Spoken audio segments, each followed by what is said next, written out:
see that picture that was taken in 1915, the building on the left side of that picture stood at just about where I'm standing now. 3 of those buildings were taken down in the Urban Renewal Project of 1971. The other 2 buildings were taken down and used to build the building just directly to my east here. The plaza, as we call it, was dedicated in November of 1971 by George Romney, Secretary of Housing and Urban Development, and Senator Pearson. There have been many pros and cons about our urban renewal program. I'll let you be the judge about that. But many of the original buildings in these 2 blocks that we are going to see today are still with us, along with some of the people that operated those buildings. I want to tell you that our tour is presented today by the Iron Horse Historical Society and the Parsons Center. The Iron Horse Historical Society is in the process of building new museums. We do not receive any money on an annual basis from the county or from the city of Parsons. We receive our money from our friends, and I hope you are our friends. We ask for your donations. Now, we'll get started on this tour in just a minute. We have 23 interesting characters to talk to on our tour today. Some of them may be more interesting than others. In the research of our history of this street, we discovered many interesting occupations. A couple of those occupations, some people thought we should talk about and some thought we should not. But we're going to talk about all of them. We do find 3 kinds of stories in our research. Those we can tell and those we can't tell, and Mary Hughes, those we will not tell. But let's get this thing about on the road here. And this should take us about an hour and a half, so we'll, when I ask you to stand right where you are. Listen, wait a minute. Sir, pardon me, what are you doing? Well, I saw this group of people out here, and I thought it would be an excellent chance to sell some of my elixirs. Pardon me, sir, but what is your name and what year is this? My name is William Court Holmes, Dr. Holmes, sir.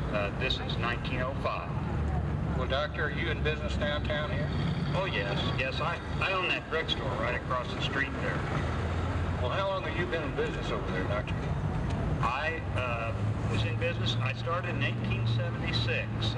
There was a fire in 1875 and burned that whole block down. And then they built the new brick buildings, and I opened in 1876. Well, tell us a little about yourself. Are you native Parsonians, or where'd you come from? No, my wife and I came here from England in 1872, settled here in 75, and opened the drugstore in 1876. I see. Well, now, this elixir business of yours, you say you're selling elixirs. What's that all about? Oh, yes. They're good. They're good elixirs, and I thought the crowd might enjoy relief from some pain. I have cocaine. It has codeine, cocaine, and a sufficient amount of alcohol. It's good for all sorts of pain. I would imagine it would be. If it didn't cure you, you really didn't give a damn, right? I mean, you'd feel all right, huh? Well, it makes you feel better. Oh, yes, I can say. Well, what else have you got for sale? Well, the Bayer Aspirin Company has came out with a new product. It's a very good cough suppressant. It's good for all manners of cough. They simply call it Heroin Cough Remedy by the Bayer Aspirin Company. I see. Now, let me ask you this, Doctor. Just between you and me. Is it legal to sell this stuff? Well, certainly. There's no law pertaining to the use of medicine in this country. Is that right? You mean just anybody can sell heroin and cocaine and so forth? Yes, that's correct. We prefer to be on a professional level, but you can have any drug you want in this country. There's no law. Well, that's very interesting, and you're a very interesting character. And this is Mr. Dana Kreitz, ladies and gentlemen. These girls play these parts. Well, we figured it had to be someone that had a lot of experience. We'll go to the fountain now.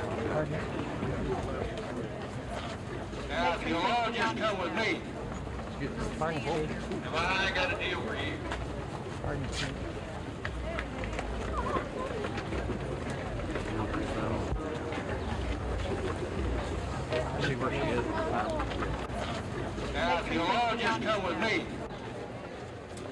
We're picking up too close. No. I said we were picking up too much crowd noise. That's why sorry. Now, anytime you can't hear me, you tell me, will you? You couldn't hear me over there? Can you hear me in the back?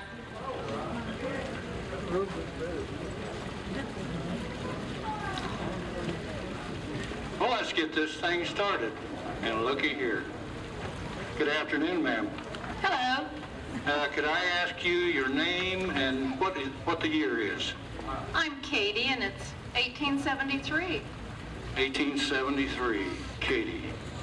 Well, do you live here in town, Miss Kate?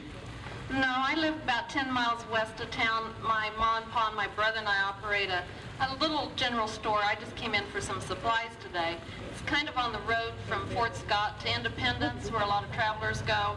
And we have people stay overnight sometimes, but mostly they'll stop in for provisions. Well, do you give hot meals to travelers out there? Sure we do. We give them a lot of different things, whatever they're needing as they're going down the road. I see.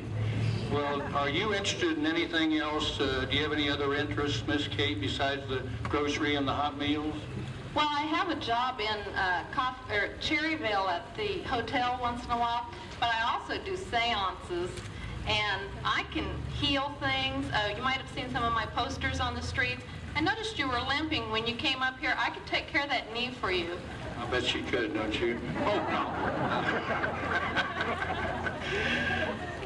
no. Well, Miss Kate, how long have you lived out there where you live? Well, we moved there in the spring of '71. In the spring of '71. Now, are you folks German? Is that what you're? Yes. Well, she's a lovely lady, isn't she? And her name is really Miss Ann Kennett. Would you give her a hand for me, please?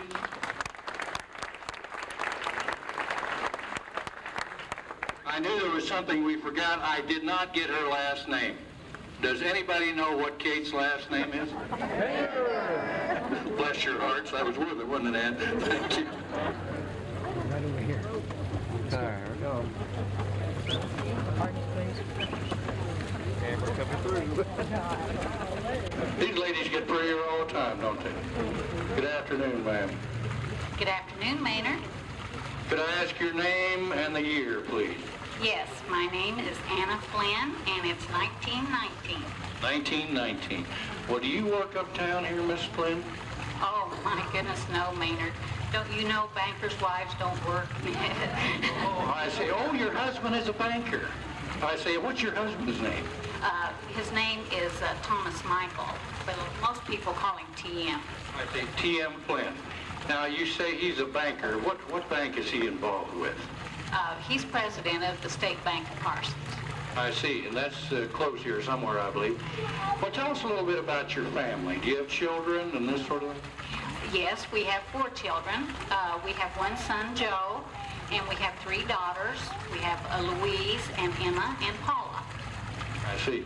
Well, when did your husband go into the banking business here? Well, actually, he went into business in the bank in 1904. And then they reorganized the bank, and they built this fine new building up here and moved into it in 1990, this year. I see. They just moved into the new building then. Well, you mentioned that you have a son, Joe. Do you think he'll get into the banking business when he gets big?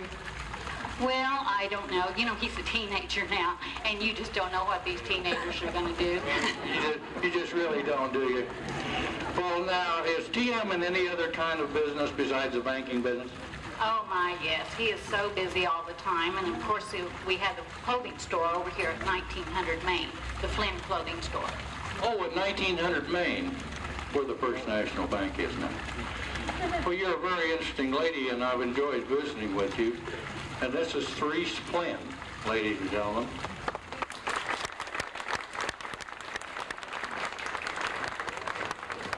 I want to tell you a little bit more about T.M. Flynn.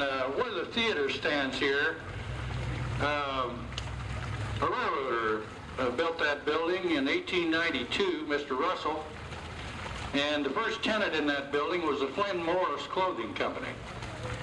It's housed a variety of businesses, as you can tell by your program over the years, including the Woolworth Company. It was made into a theater in 1941. It burned in 1943. And the shell of the building then was reconstructed into the theater that we see today. Okay, let's move on down the street just a little bit here. I would ask everybody if they would stay out from underneath the canopy so that we can get the actors. Pardon us? Pardon us, please.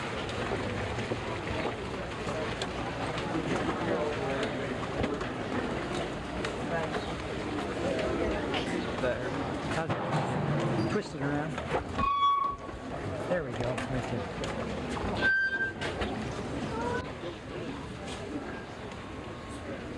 Well, looky here. No, they're pretty good afternoon. Good afternoon. Could I ask your name and the year, please? It's 1920, and my name is Mrs. Lambert. Mrs. Lambert. Well, do you work downtown, Miss Lambert? No, I don't, but my husband has a business here. What is the name of his business? Lambert Duffy Malone. Oh, that's a men's clothing store or something like that. Well, do you have children, Miss Lambert? Yes, we do. We have two sons, Francis and Benjamin. Well, tell us a little bit about your husband and when he went into business and that sort of thing. Well, my husband originally came from Youngstown, Ohio, moved to Parsons with his family in 1878. When he was 27 years old, he opened a tailor shop at 210 South Central, and he was there until about 1903, at which time he opened a men's clothing store, and this was located at 1900 Main. Then, in 1908, the store moved to 1830 Main, and he took in a partner by the name of Peter Duffy. After that, the store moved again to its present location of 1814 Main, and a gentleman by the name of Jesse Malone entered the firm in 1919. I guess that's why we call Lambert Duffy Malone. Next one. Now, let me ask you, was this building here, has it always been a clothing store? No, it hasn't. What did they build this building for? Well, this building was built in 1905 by Dr. Smith, and the post office was originally here. The post office was in this building, and the building was built for the post office. I didn't know that. Did you? No. Miss Cindy Jackson, ladies and gentlemen.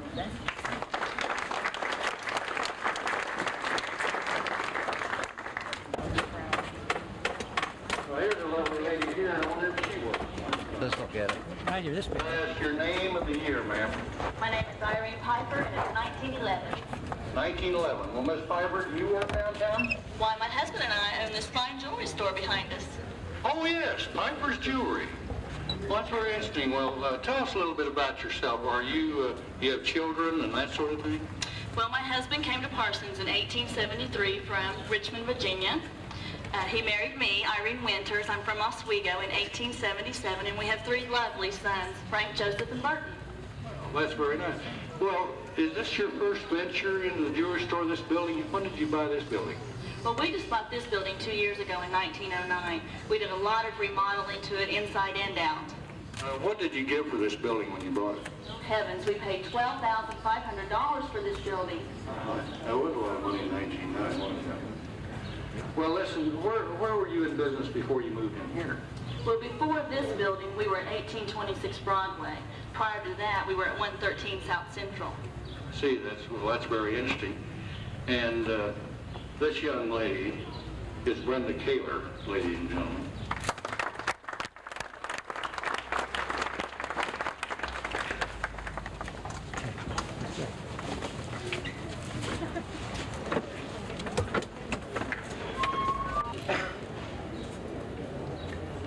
Now, here's an interesting looking gentleman. It seems like I've met him before somewhere, Joe. Let's find out who he is. Good afternoon, sir. Hi there, how are you? Fine, thank you. Could I ask your name and the year? Yeah, it's 1914, and my name's Arthur Cranston. Well, Mr. Cranston, what do you do for a living? I'm a lawyer. I'm county attorney here in Labette County. Oh, you're a county attorney here. And your office is probably uptown here somewhere. Yeah, it's down around the corner up there on Central Street. Well, I have a question for you.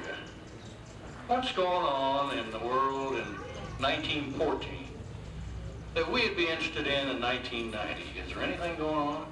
Yeah, there's a couple of things. First thing is there's a war kind of heating up in Europe. I'm afraid we're going to get in it. Well, it looks pretty bad, huh? Yeah, you know, they say that's going to be the war to end all wars, but I don't know. I hate to see us get in it. And you know, the other thing is we've been having this problem with drugs.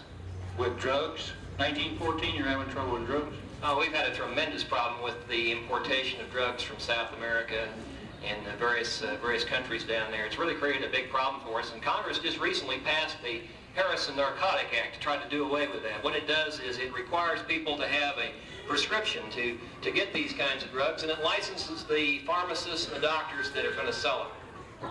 Well, that's what Doc Holmes needs, wasn't it? Yeah. Well, tell me this, Mr. Cranston. If these drugs have been such a serious problem in this country, if you had to pick out one of those drugs that really had caused a big problem in our country, what drug would that be?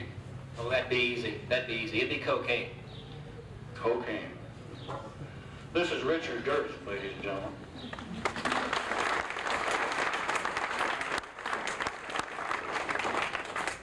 As Paul Harvey says, and then there's the rest of the story. In 1910, a congressional study stated that there were over 2 million drug addicts in the United States. Most of them innocent addicts, they were called. And how did they get to be drug addicts? From buying stuff from Doc Holmes? Well, that's pretty close. Indeed, we found cocaine and heroin and other drugs in products that were used by everyone, including children. We found cocaine in chewing gum, in elixirs, like Lady Lydia Pinkham's elixirs for women that were supposed to cure everything that a woman could have wrong with her. They were in soft drinks. In fact, years later, when 7-Up came out as a soothing cola, it contained lithium, a drug used to treat manic depressives, right, Jim? This is a big surprise to everyone, but we want to remember now as we make our tour what Harry Truman had to say about this.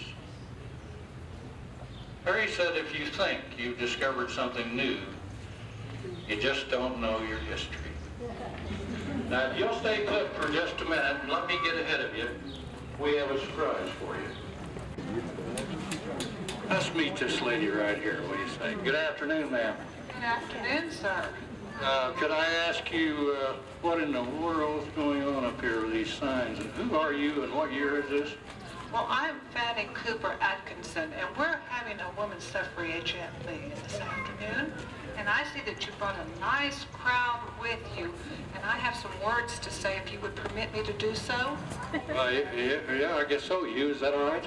Well, let's go ahead. Okay. I'm proud to be a citizen of this United States and of the state of Kansas. I am a practicing attorney here in Parsons, Kansas. I'm proud that Kansas has played a leading role in granting women the right to vote. In 1867, it was the first state in the Union to consider giving a law to give women the full voting right. Although this resolution did not pass, it paved the way for what was later to come. In 1887, Kansas became the first state in these United States to grant women the right to vote in municipal and school elections. In 1912, our great state granted women suffrage on the state level. But this isn't enough, ladies and gentlemen. We need more. It's not the time to sit back on our laurels and rest. We have to do action. We need to follow the example of our sister suffragettes in England, and we must use any and every means to keep constant pressure on our Congress and to the President for our rights to vote also. We must stir up a nationwide protest that will flow in upon Washington from people in every congressional district. We cannot afford to wait for each state to pass women's suffrage. independently, but we must fight right now for the constitutional right for us to vote. Last night when we slept, there were across this country hundreds of boys, some not even 14 years of age, working all night in factories or all night as messenger boys. For 20 years I have been trying to call attention to these children. Many of our states, which are not so progressive as ours, still operate under the laws that grant no privileges to custody mothers. Boys are allowed or required to hold down these jobs by men who are in charge of their lives. We must work for the immediate enfranchisement of women so that these laws can and will be changed. We must do what we can with the powers that we have, feeble as they are, for the children who are there, who will be voters when we are long gone. And children are not the only people who are suffering and are being exploited in the workplace. There are women in garment factories that are sitting so close together, row after row, that there is not room for them to move. And if there should be a fire, there is no escape. And when there is an escape, it's a 25-foot drop from the bottom of the ladder to the floor. The inside stairways are rickety. There's no alarm system. There is nothing for these women, and gates are closed when there is a fire, and there are cigarettes around this flammable material. We are not willing to consign unwilling women or helpless young girls to any such tender mercies, and we claim in no uncertain voice that it's the time to come when women should have the one efficient tool with which to make themselves decent and for safe working conditions, the ballot. If democracy is noble, the ideal worth dying for, it's not an extraordinary attitude on the part of the President and the Congress which allows women no right even to appeal for justice, let alone receive it. If women were sitting in Congress, we would not have to use the humiliating method of printing our appeals on banners and then being arrested for showing these banners in front of the White House. This is the only recourse left to us at the present time. An argument I've heard all my life against women's suffrage is that we're too emotional. Well, let me tell you, I went to a Democratic convention where men are supposed to be men and they're voting for the President of the United States or for their candidates. Now, the scene that I'm about to describe may sound familiar to you, but they carry these great big, huge banners. So big that it takes two men to carry them and you can't walk around with the outside of them. And then what do? They stand up and they yell, who's right for this job? Well, he's a good soul. And they scream and they yell and they wave their hats and toss them in the air. And when that noise all goes down, then another group comes up and does the same thing for their candidate. And this goes on until 5 o'clock in the morning. And they call us emotional? Now, I've been to lots of women's conventions, but I've never seen a woman knock another woman's hat off and say, oh, she's a good girl.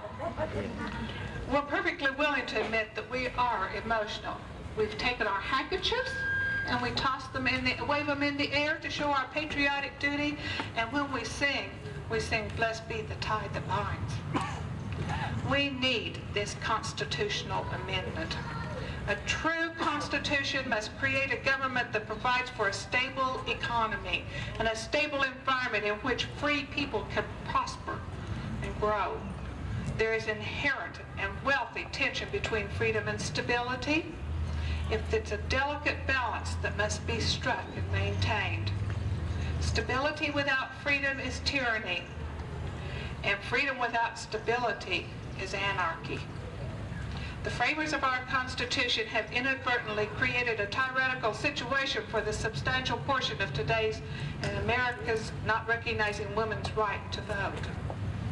However, they were also smart enough to recognize that all would not be perfect from the moment the Constitution was adopted.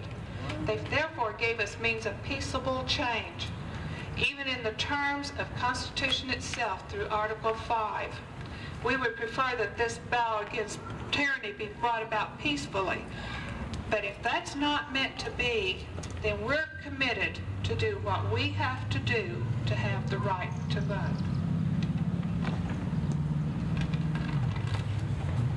The great dream of my life is to live to see the enfranchisement of women. I look forward to the time when we are no longer petitioners nor the wards of the nation, but the free and equal citizens. We have suffered in agony of soul which our daughters and granddaughters can never comprehend, that they might inherit political freedom. I want to thank you very much for your time and consideration. And Mr. Harding, if you need to have some legal advice, please come see me in my office.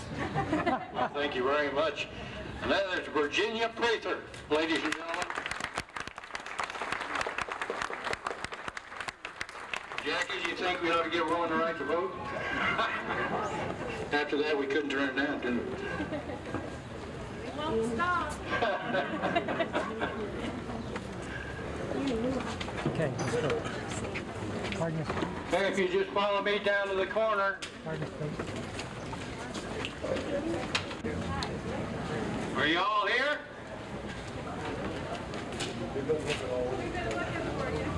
Oh, you have? I'm right here. Oh, you want to talk to me? Well, let's see. We have an interesting gentleman that's standing here. Let's find out what he's all about. Good afternoon, sir. Good afternoon. Are you, tell me your name and what year we're in here. My name is J.F. Steele, and this is 1902. 1902. Well, Mr. Steele, do you work downtown? Oh, I certainly do. I own Steele Hardware and Implement right here. Oh, you're in business right here on this corner. Well, how long have you been in business here? Oh, gosh, I've been in Parsons for a number of years, but I built this store in 1892 and just completed the east half of the building earlier this year. Well, that's very interesting. Well, when did you come to Parsons and all that? I came here in 1876. I was born in Rochester, New York, and spent my childhood in Rochelle, Illinois. And it was while I was there that I was an apprentice tenor, and I came to Parsons to become a tenor for Mr. E.H. Edwards. I see. Well, you've got a beautiful building here, and when did you build this building? I built it in 1892. In 1892. Well, is there anything in your family or anything that might be of interest to us? Well, we're very proud of the fact that my mother, the former Adelaide Grant, is a cousin to the late General U.S. Grant. Well, that's very interesting. And this is Gary Chubb, ladies and gentlemen.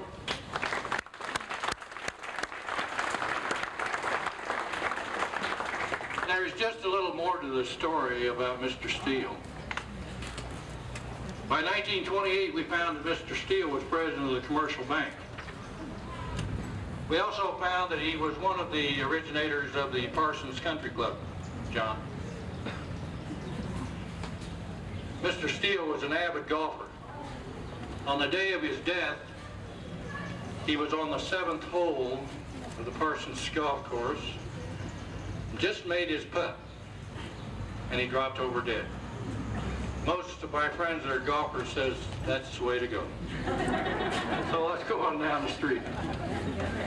Now here's my land. Look over here. Here. Where's the key? Are you trying to get into this building? Well, yes, we are. Oh, well, oh, she has the key. Did you find the key? Well, I haven't found it yet. Well, let me ask you this. Who are you ladies? I'm Miss Mamie Schoen. And I'm Miss Nellie Schoen. Sisters? Yes. Oh, that's great. Well, tell me, what year are we in right now? 1918. 1918. And you have a shop in this building? Certainly. Schoen Sisters Millinery Shop. Oh, that's where you buy hats, isn't it? That's right. We make them, and we make beautiful ones. Well, that's very interesting. Well, tell me a little bit about yourself. Tell me about you. Well, originally we were from St. Louis, but we came here in the 1870s. And I graduated from high school here, and I also graduated from business college in Denison, Texas. Well, you must be the brains of this outfit, then. Absolutely. Well, tell me a little bit about yourself, Miss Schoen. Okay. I graduated from that old high school building down there on 2600 Main. Oh, yeah. I was one of the first in that class, that graduating class. Out of all the other classes, we were the first one to graduate.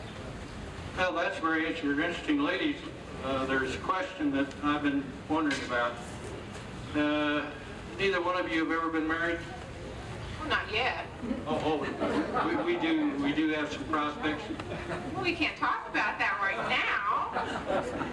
Well, now where did you start out in business? Did you start right here? No, we didn't. We're up at 1904 Main. We were up there for quite a while. It's just been in the last years that we moved down here, but we've been down there about 18 years. Well, man, you ladies don't look that old. Well, you started young, I see. Well, where's the family home at? Where do you girls live? Well, we live with our mother now at 1422 Main. 1422 Main. The Schoen sisters are Miss Jan Chubb and Miss Janice Brady. Oh, she found the keys. They can open for business now. Walk backwards just a minute. Because I see a lady on her way to work, it looks to me like. Let's turn this way. Another pretty one, too. Right here. Good afternoon, ma'am. Good afternoon. Do you work downtown, ma'am? Yes, I do. I work at the Gym Theater over here at 1722. The Gym Theater? The Gym Theater. What year is it? It's 1917. Well, what kind of a theater is a Gym Theater? Well, it's a silent movie house, and I play piano for them. You play piano. Well, what does a piano player do for a silent movie? Well, the companies that make the movie send in the scores for the music, and they give it to me before the movie lets out, and I play for them. I see. Well, what is your name? My name is Selma Durth. Thelma Durth. Ouch. Well, are there any other silent movie houses in town, Miss Durth, besides the Gym Theater? Yeah, there's the Winter Theater, that's the Lyric Theater, that's at 1720. And there's also a summer theater that's over at the 1800 block of Washington. Well, what was the first silent movie house that we had in town? It was the Theatorium, and it was built in 1904, and it was over at the 1800 block of Broadway. Oh, on Broadway. Well, that's very interesting. And we're visiting with Thelma Durth, who happens to have been the great aunt of Miss Shelley Durth, ladies and gentlemen.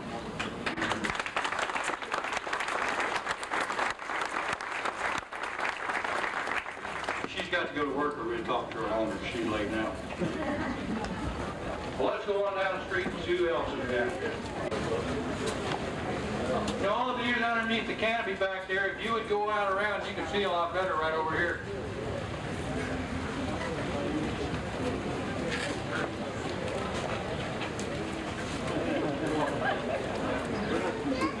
I'll be coming.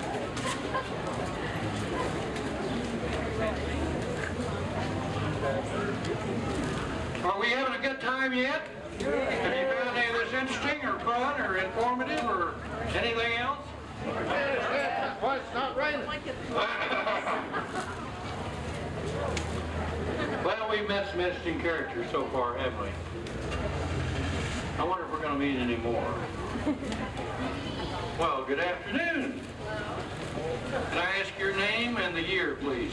My name is Violina Steele. This is my daughter Tessie. This is 1902. 1902, Miss Steele. Well, tell me, do you work downtown? No, I don't. Tessie and I were just visiting my husband Leonard and his business here. Oh, well, what kind of business does Leonard have here? He builds carriages and does blacksmithing.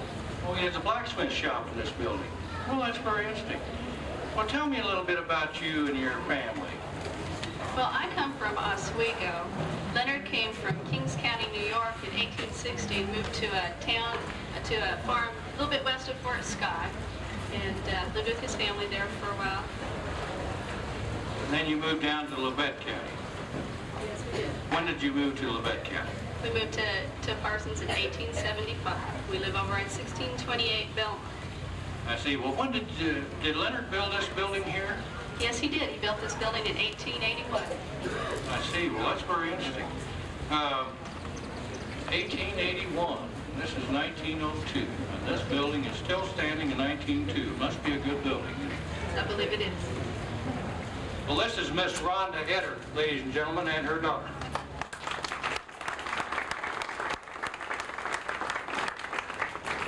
There's just a little more to that story, if you don't mind me telling it. Leonard Steele started construction on this very building in the winter of 1880. And really it was a step of faith on his part to even start this building. Because what Leonard found on the 10th day of December of 1880 was that the Katy Railroad had went broke and went into receivership under its creditors.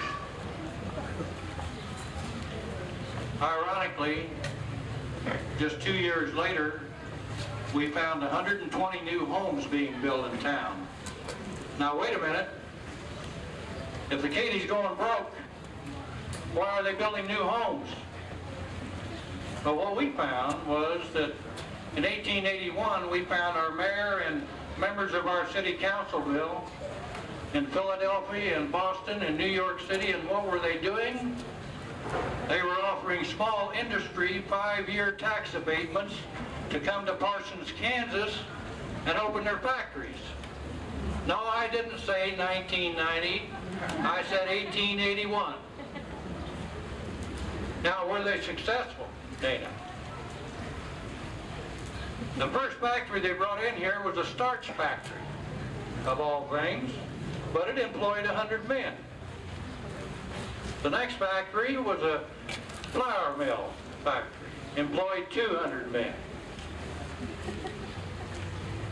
We discovered that we did need the Katy Railroad, but when the chips were down, the business and professional members of this community decided they better get on their own hind legs and make sure this thing not only survived, but that we progressed.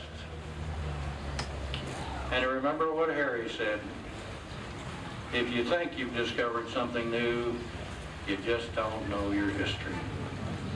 Now let's see who else we can meet down the street here. Let's meet this young lady. Could I ask your name and the year, ma'am? Yes, sir. My name is Ethel Brock. Ethel Brock. Well, do you work downtown, Miss Brock? Yes, sir. Of course I do. What kind of work do you do? Well, I'm a mail carrier. You're what? A mail carrier. You're a lady mail carrier in 1905? Well, that's very interesting, Miss Brock. Tell us a little about yourself. Well, I live with my mother and father. And my father, his name is Levi Brock, is also a mail carrier. He's on that one And on August 1st of 1904, I started my training as a mail carrier. On September 1st of 1904, I came over and I was moved over to be in charge of that number 2. I see. Now, where is the post office located right now? Right now, it is 1812 Main. We just recently moved there. We used to be located over on Broadway until about 3 or 4 months ago. I see. Well, you know, the thing that worries me about you being a mail carrier, Miss Brock, is this is 1905, and really, a mail carrier's job is a man's job. And I'm just wondering what the world is going on in our town, and we've got a lady mail carrier. Can I ask you this? Why do you suppose that you got this job as a lady mail carrier? Well, as you know, this is the age of liberation, or earlier, we're on our way. This is Miss Melissa Malone, ladies and gentlemen.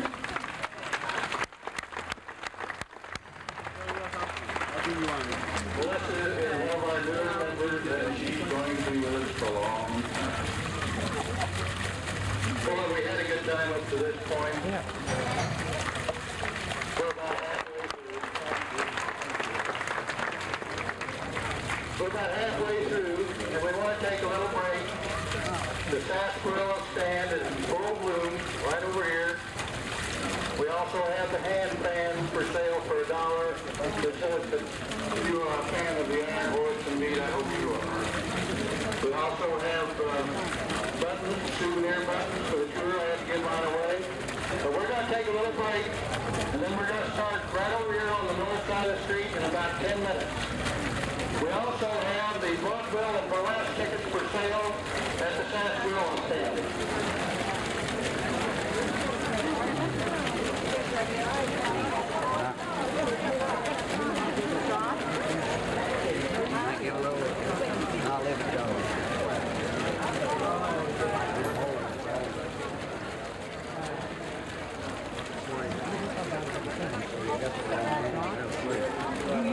him on the very first thing because you didn't get the sound.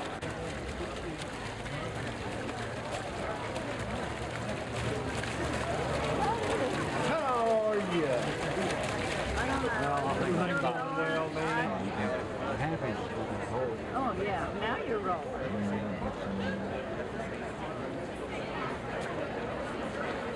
How you doing, Bob? All right.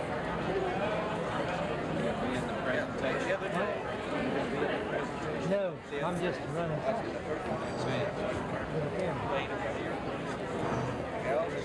Lady radio man back in 1905 and had tax relief.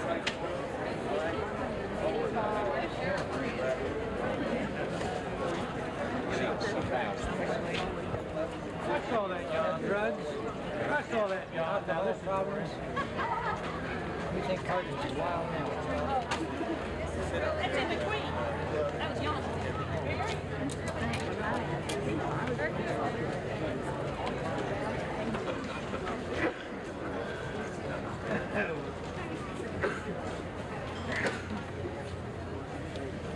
We're about ready to start.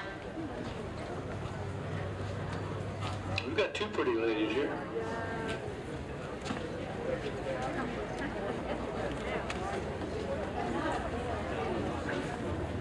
Any of you ladies that are interested in participating in these tours, you have to furnish your own clothes, either make them yourself or have them made, and that's a chore.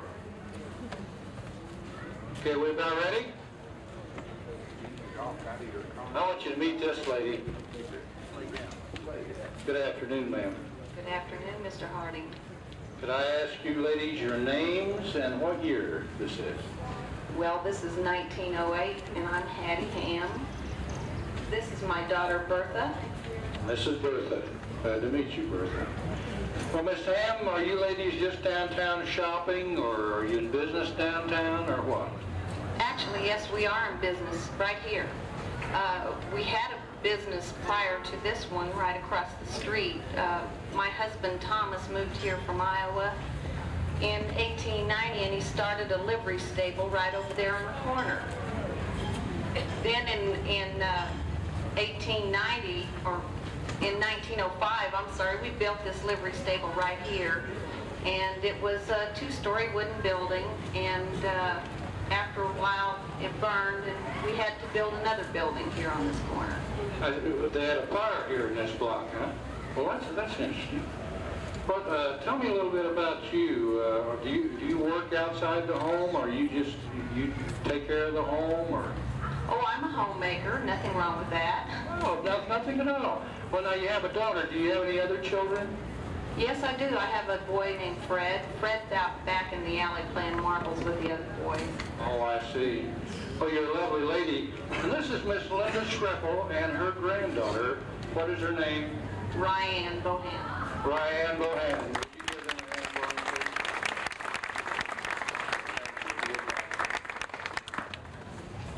please? Well, now I'm going to have to come up with this away, and I'm going to ask everybody to move over off from under the canopy.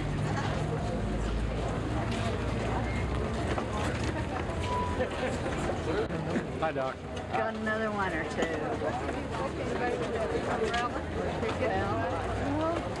He's our, you just better get a one. I got that idea. Yeah, you're right.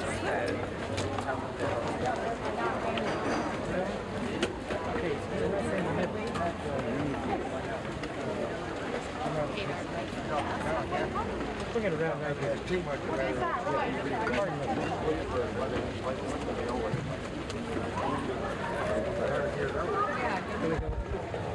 just turn it around.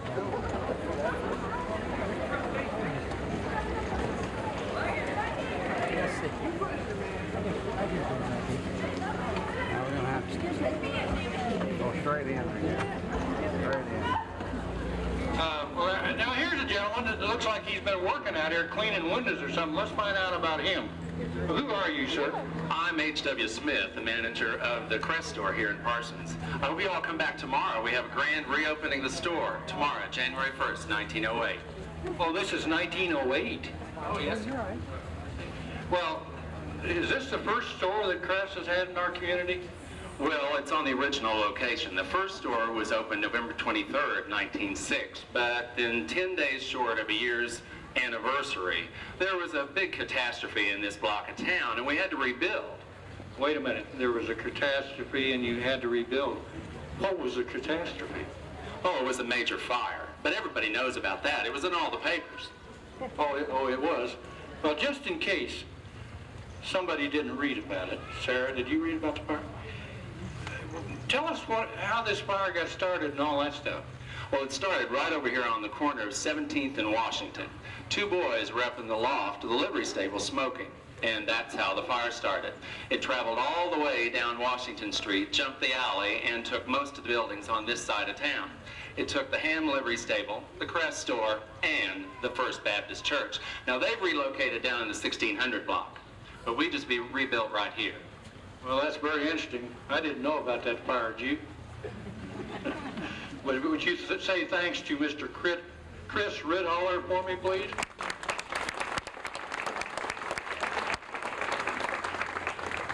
As a matter of fact, this building still has the windows, the curved windows, or most of them, in it from the Crest Store. Well, let's go on up the street here and see if there's anyone else that's interested.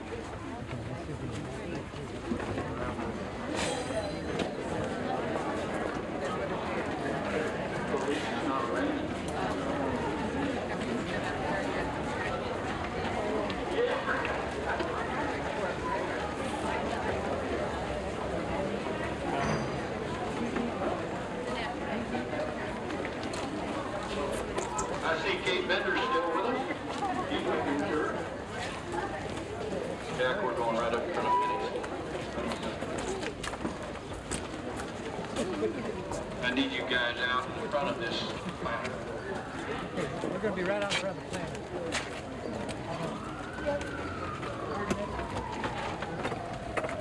Oh, you mean it? I'm going to need everybody up that way, please. Right here. Right here she is.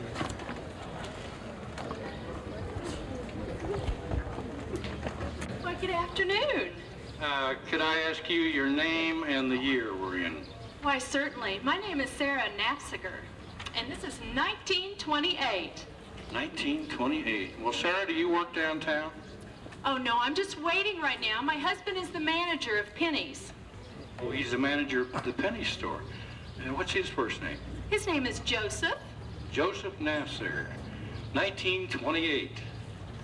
I wonder what it was like. What was it like, anyway, to live in Parsons in 1928?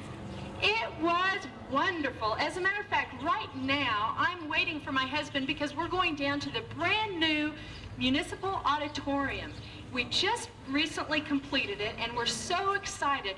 All I can say is I hope that the people of the community will keep it up and make it good for a long time. You're hoping they take care of it, aren't you, Sarah? We are, too. Well, what kind of a town is Parsons to live in 1928?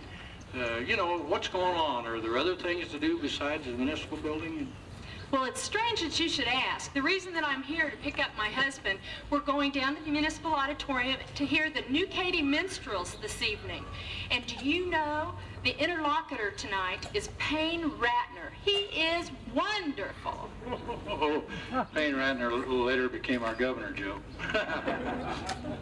Well, listen, how big a town is this in 1928? Well, the last census that we had 16,500 people here in Parsons. We have 85 small industries. Let me see, I believe the last employment scale said about 2,100 people were employed there. Well, that's very interesting. Well, do we have a number of doctors or lawyers, things like that in town? Well, certainly. For those of you that are ailing in the crowd, we have about 23 doctors here in town. We have 15 dentists. We just got a new one last week.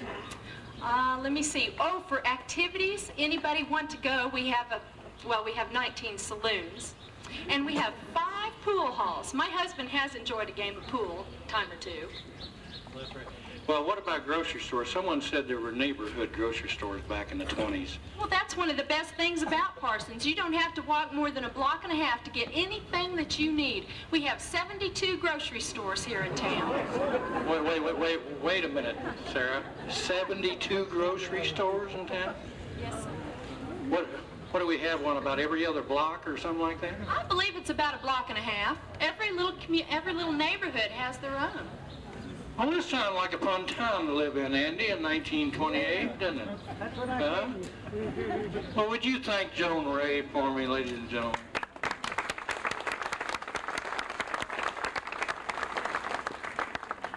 I want to tell you one thing that Sarah mentioned briefly.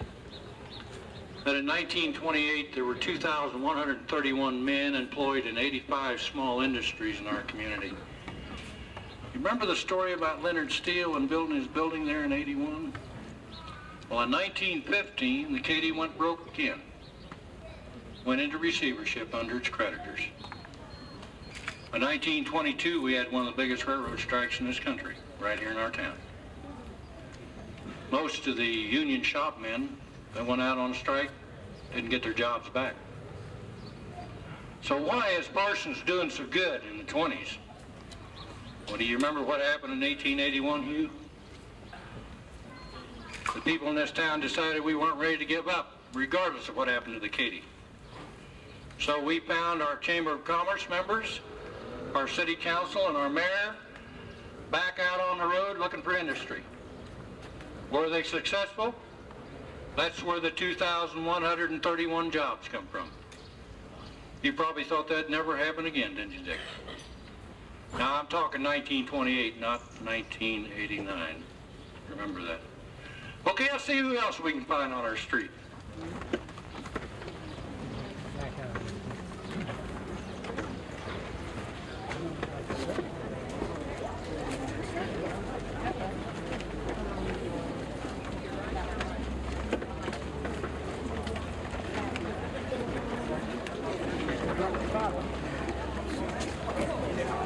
We going clear up here?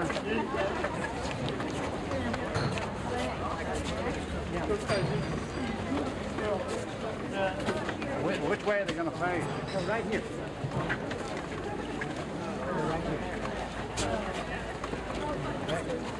Clear right here. This is good. I've got it.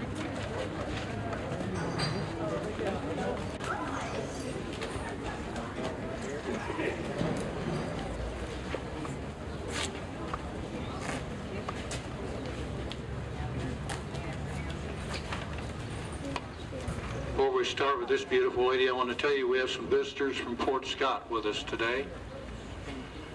They are here to see how we do these things. Well, maybe we do it a little unusual, I suppose, but they are planning to do some tours in their community using the actor approach. And speaking of beautiful actresses, let's meet this next lady. Good afternoon, ma'am. Well, good afternoon, sir. Could I ask you your name and the year, ma'am? Well, obviously it's 1920, and my name is Sophia Strasburger, but most people just call me Sophie. Well, Sophie, are you in business downtown? Oh, heaven's sakes, no, I'm not in business. I have 2 children at home, Helene and Harry Jr., who I have to take care of. But my husband, Harry Sr., he's been in business in Parsons for several years. Well, I see. Was he in business here on this corner, or? Well, right at the present time, he isn't. We just built this building, since this is 1920, and the store that's in it right now is being rented to Arthur Nussbaum. But before that, Harry was in business at this location. Indeed, he was. A 4-story building. The ladies' ready to wear, wasn't it? Well, I'll say, in fact, it was known as the fanciest women's wear store west of the Mississippi. We were very proud of it. It was the most beautiful building. It was built by Perry White. But the most terrible thing happened. About a year and a half after Harry bought the building, on December 28th, that 3 days after most people in Parsons celebrate Christmas, the building was burned. And so that's when this year we just built this building. Well, tell me a little bit about your family, Miss Strasburger. Well, as I said, I have a daughter, Helene, and a son, Harry Jr., and we moved here in 1902 from Iowa. And then also, who came along with us was Harry Sr.'s brother, William, who is also in business here in Parsons. Well, where's he in business at now? Well, right now, he's right across the street at 1800 Main. But before that, he was down at 1914 Main. He runs a department store called the Fair Department Store. Yes, I've heard of that, yes. And this is Miss Sally Lundblad, ladies and gentlemen.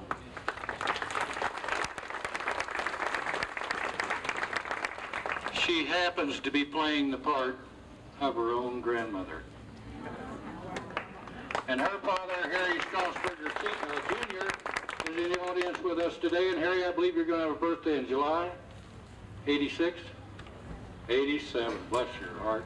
Thank you for coming from Coffeyville, Harry. Okay, let's move on around here.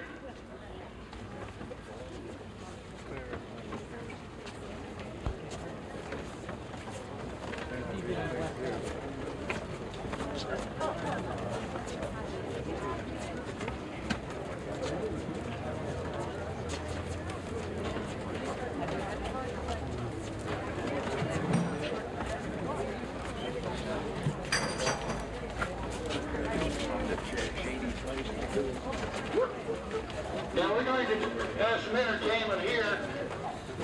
Let's swing it on around. The Orpheum Theater, which like sits that. down on the corner of 18th and Broadway, Okay. it's where the hotel sits now. The Orpheum Theater's got a big show tonight, and these young men are performing down there. And I think I'll just turn this over to them. The Barbershop Quartet. The Beck Creek Crooners. You know, we'll try to do this quick. In fact, I'd mention, listen up, because this doesn't last long.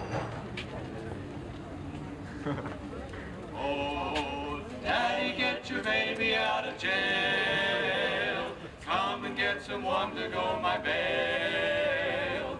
I've been treating me so mean. Took away my cigarettes and my morphine. Daddy put my diamonds into soul. Buy me just another shot of coke. All night long you'll hear me wail. Daddy, get your baby out of jail. Oh, oh, oh. Daddy, get your baby out of jail. Daddy, get your baby out of jail.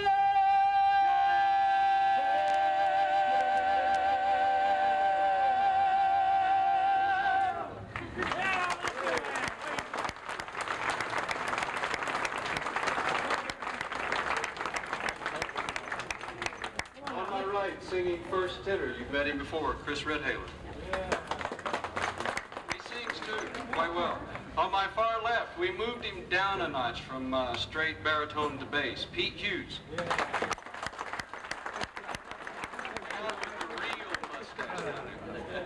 A last minute replacement we're very proud to have with us on baritone today, Gene Chambers. I'm Andy Horner on second tenor. Thank you. Boys are singing more, but they've got to go to work, ladies and gentlemen. Now our next stop is right up here, and I'm going to have to come right through and down underneath the canopies there, ladies and gentlemen. Let's go on the outside.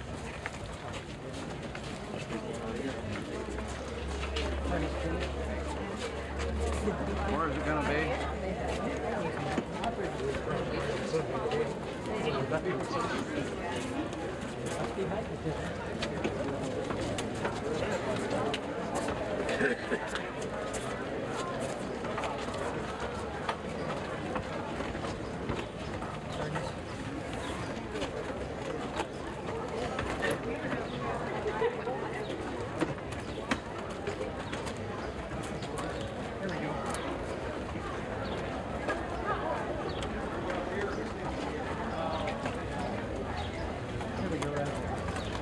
We could get Liza.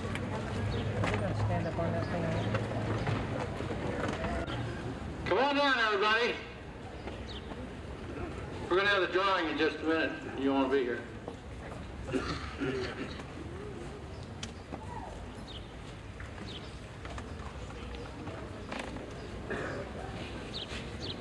Well, we've got a change here, I'll tell you. We've had all these beautiful women.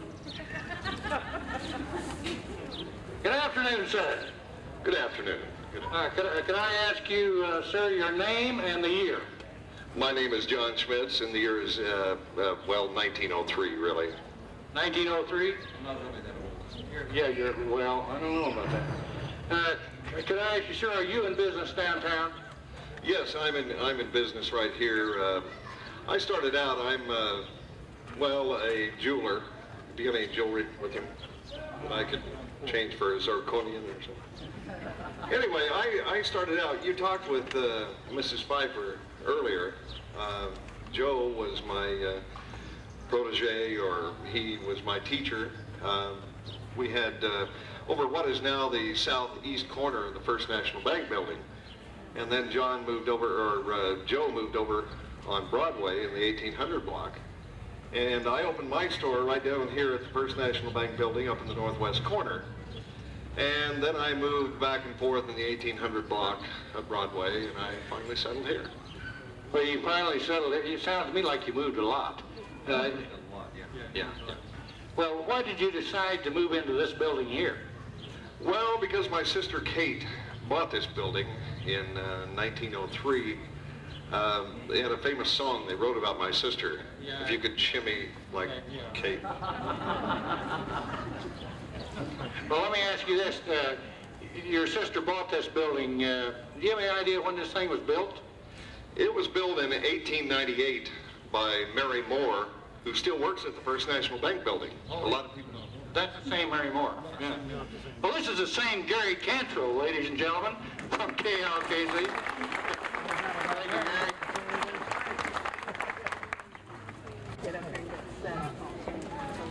Gary. I think there's just 3 more as far as I can read.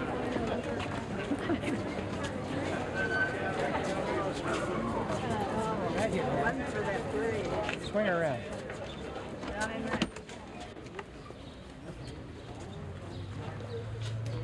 Well, now here's another one. Much better looking than this last guy we just talked to.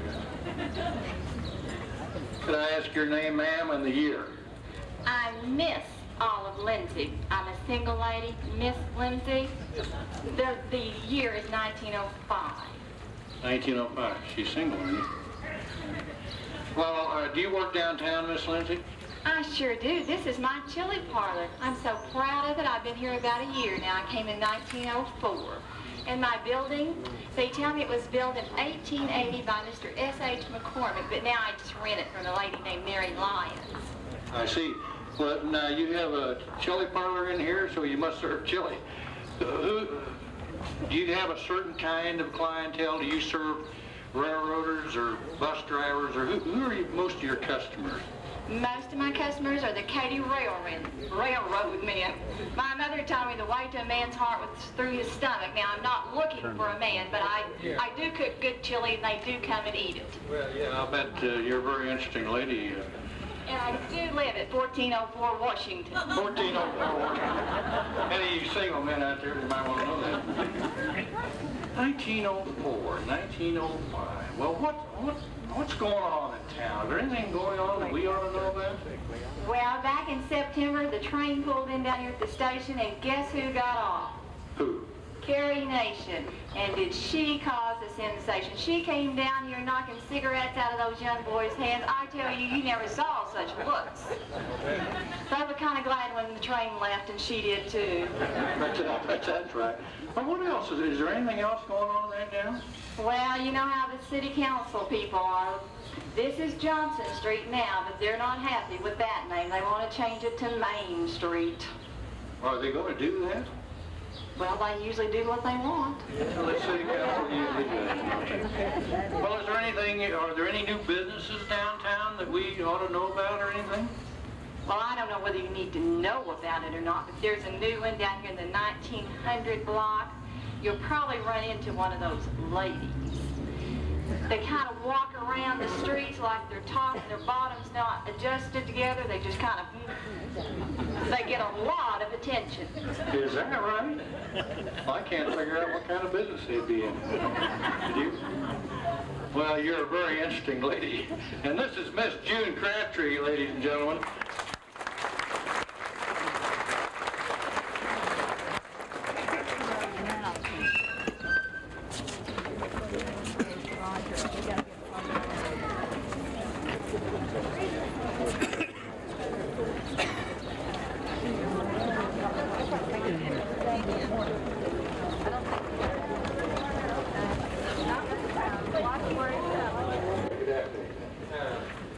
Can I ask you your name and what year this is, sir? Charlie Hazard, about 1892. Are you in business downtown, Mr. Hazard? Why, yes, I have a very nice saloon. Yes. Nice saloon here in town?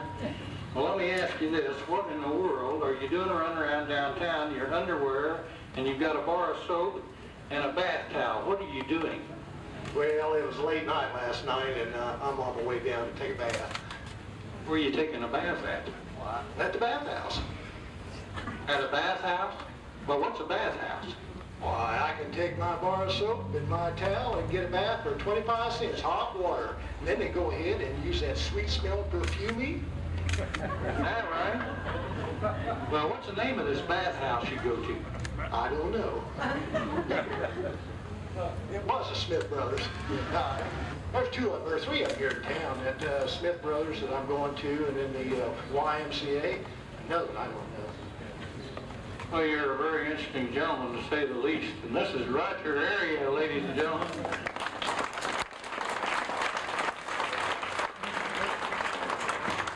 I got to remember where that bathhouse is. Gosh. Jack? You let me cut through you here. Let's just turn right around here. Yeah. You know, in the course of our research, we found a lot of interesting people.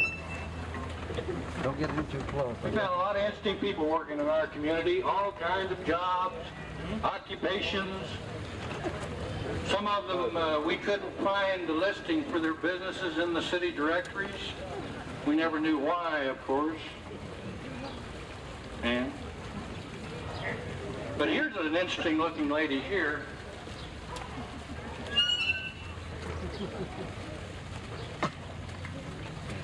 Let's see if we can visit with this lady. Why, she's a pretty one, too.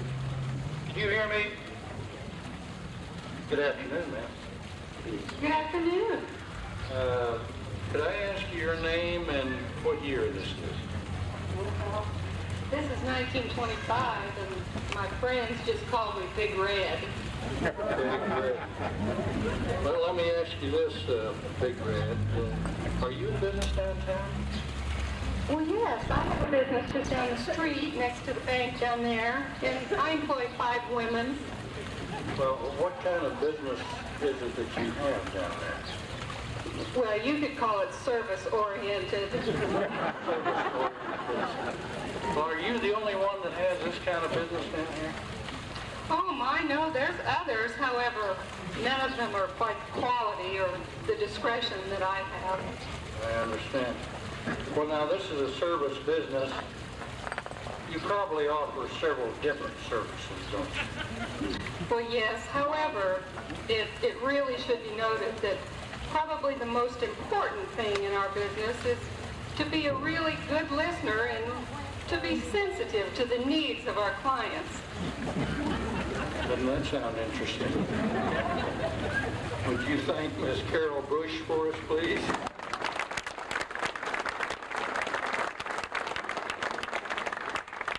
In the course of our research, as I said, we came across many interesting people. There was some doubt whether or not I should tell you today about Big Red, but I really wanted to because indeed Big Red was part of our history. In fact, there were 8 ladies in business in a 3-block area right over here in the 1920s. But what we found on Red was very interesting. She leased her building from 1920 to 1932, did indeed have 5 employees.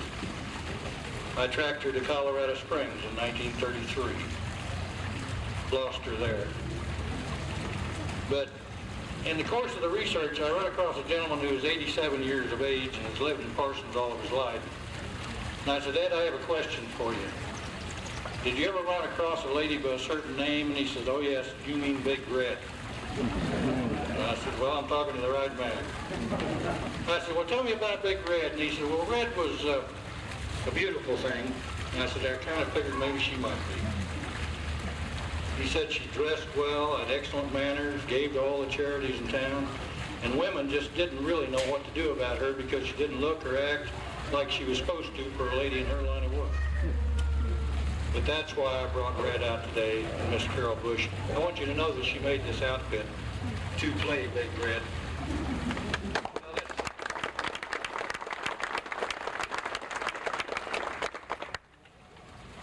This concludes our tour today, and I want to thank you very much, not only for your attendance, but for your attention. This is our 8th tour, and I suppose we've had enough of this sort of thing, haven't we?